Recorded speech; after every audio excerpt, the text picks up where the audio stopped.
It's your boy Cherry back again in the video, and it's time to talk about the remaining portion of the schedule, the teams who gonna make the play-in, teams I think gonna make some noise if they get to the playoffs. Now, we're gonna start with the Western Conference, and we're gonna talk about the 7 seed Pelicans.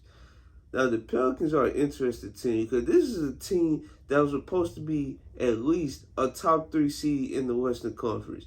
Now, due to injuries to Brandon Ingram with his toe and all that going on, and Zion with hamstring injuries, and his injury problems, unfortunate for him. If you want to hear about more of his injury problems, I'll link a video down in the description where I talk about Zion injury. But yeah, the Pelicans, I believe this is going to be a team that's probably going to maybe miss the play-in. And I say maybe because they still have they got Brandon Ingram back. They got CJ McCollum. They still got the wing depth. But I don't know. It depends on how they finish the regular season because, man, it's looking pretty rough because they can't keep trying to go in these miraculous win streaks to get into the play. It won't happen like that. It won't happen again like they did last year. But they still in the 7th spot, so they're in a good spot right now. 8th, we're going to talk about the Timberwolves. It's not the Timberwolves award, but we're going to talk about the Timberwolves. Now, the Timberwolves, they lost D'Lo. They got Mike Conley. And folks think it's a downgrade, which it probably is because you're getting the point guard on the downside 30. But he still contributing to high level, and he already got chemistry with Gobert. Now, do I think they're going to make the play-in? I believe they still have a chance to make the play-in because they have good wing depth as well. They got Anthony Edwards. Hopefully he stay healthy. They got Rudy Gobert. Even with all his freaking deficiencies as a player, he's still a great force in the paint on defense. It was crazy. They played at this level and Cat haven't been back. So when Cat gets back, I definitely think they're going to solidify themselves at least where they at right now, the 8 seed. Now, this 19 right here, it's very surprising how they looking right now. The Golden State Warriors. Now, folks can blame injuries, but in reality, the Warriors just stunk this season. With Steph Curry, they literally was one of the worst, and probably, my bad, the worst role performing team in the NBA. I don't understand why are they so bad on the road. I don't get that. It just, they needed help, but the help didn't come fast enough. But guess what? Steph Curry, when he come back, they definitely gonna try to make a good run for that 6th spot. Because most of the teams that's in the play now definitely have a chance at the 6th spot. So when Curry come back, I believe they gonna definitely try to get the 6th spot. Now, this 10th seed right here, I believe, is either the Blazers or the Thunder. But we're gonna talk about the Blazers real quick. Now, the Blazers, I don't think they gonna have enough to make some noise or try to make the play-in. Because the last game of the season before the All-Star break, Anthony Simons went down with a grade 2 ankle sprain. That's no good, especially with a team that's already lacking that punch offensively. Yeah, I don't see it. Personally, I don't see it. And Nurkic, he hurt. I'm not sure if he coming back soon or what. And they just can't continue to win games with Drew Eubanks as they starting center and Walford as their backup center. It won't happen like that. but this is a Matisse Thybulle and Cam Reddish. They definitely good. But I just don't think it's gonna be enough, in my opinion. Now the Thunder, I believe they can get that 10th spot. They can definitely get that 10th spot. They have the versatile scorer SGA. They got good defense from Jalen Williams, J-Dub. I believe that's his nickname. The one that plays shooting guard, not the one that mostly plays center, but yeah, J-Dub, he's the truth. I picked him up in fantasy not too long ago. I'm telling you, he been making impact ever since. And yeah, and who else they got? They got Lou Dort, of course. They just paid him the offseason. He's still nice on defense. And they got a revolving door at center. I can't keep up. So, yeah. But they got Josh Giddey. I can't forget about Josh Giddey. He gonna be the future Mr. Triple Double. Now let me start. Nah. But he definitely making his case as a triple double crown himself, especially the way he been playing. Now this next team right here, man, it's gonna take a lot, but they just revamped their roster, and that's the Los Angeles Lakers. The Lakers, man, it's been crazy. The season they've been having, and to start out was one just so bad.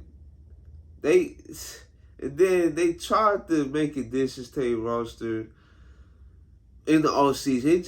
It just couldn't overcome the problem that man was bringing to the team. I won't get into detail who it was, but yeah, they couldn't overcome that. They just couldn't. But once they got rid of him and they just got more pieces, more depth, they even got Lonnie Walker as basically a bench warmer now. That's how deep the roster has gotten ever since the trade deadline.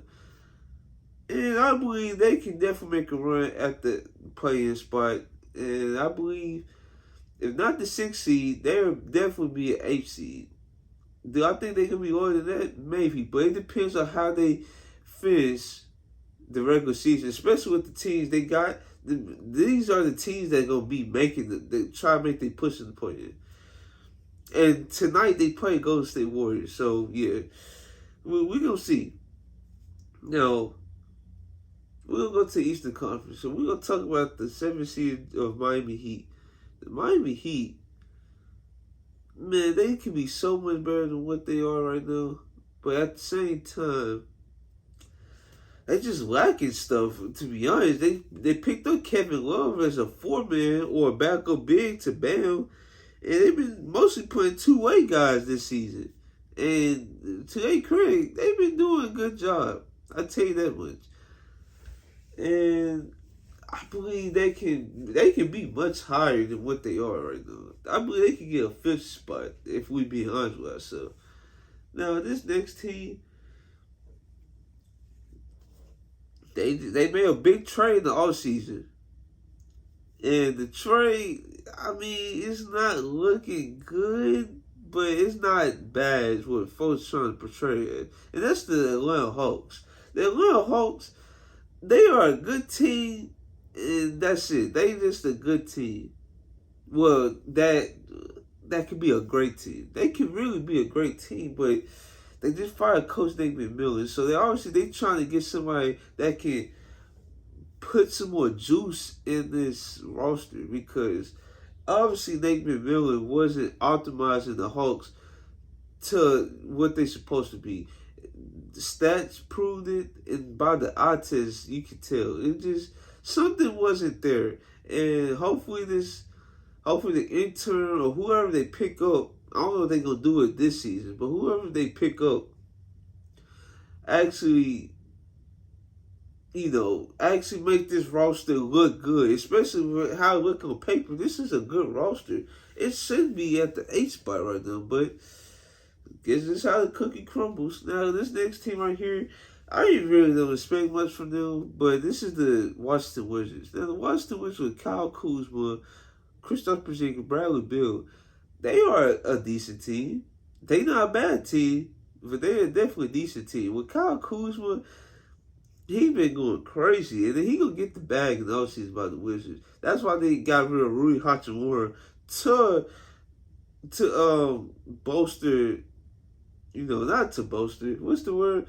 To actually state their claim of where they stand pertaining to Kyle Kuzma. They want to give him the bag. And they gonna do anything they power to make sure he get compensated fairly. Bradley Beal, he's still top notch scorer. Kristaps Porzingis, he bouncing back from all his injury troubles. So yeah, and I think if memory serves me right, I think did he come back before All-Star break from that ankle injury? I could be wrong on that, but if not, he's definitely coming back. And yeah, and then you surround people like Daniel Gafford, what's his name? Danny Avdia, Monte Morris, DeLon Wright. That man, he a good backup point guard. And if he want to be on contender next year, the Los Angeles Lakers should definitely be calling his phone for sure. Now, the Raptors, the Tennessee Raptors, I don't know why are they the 10th seed right now. I know I said this about the Hawks, but this definitely shouldn't be the case for the Raptors at all. They have too good of a roster for Fred VanVleet, Gary Trent, Scotty Barnes, Pascal Siakam. Now the addition of Jakob Poeltl, but this was before the addition for Jakob Poeltl because I think he only played 2 games. To be this bad, they shouldn't be this bad. And the only reason they this bad is because they didn't really have a 5-man that can put pressure on defenses for his roll gravity, or someone that can actually rim protect. They didn't have that first. Now they do. Now you can power guys that Precious Achiuwa. You can do the same with Chris Boucher. And what's crazy, OG Anunoby, he been in and out the lineup, but he a good contributing piece. They just sent me the 10th seed, in my opinion. And yeah, those are the teams that I feel like have a chance at the play-in, have a chance of probably, well, at least a few of these teams have a chance to make noise in the playoffs. And yeah, that'll be all. Like, comment, subscribe, and this is your boy, Cheryl Elmo.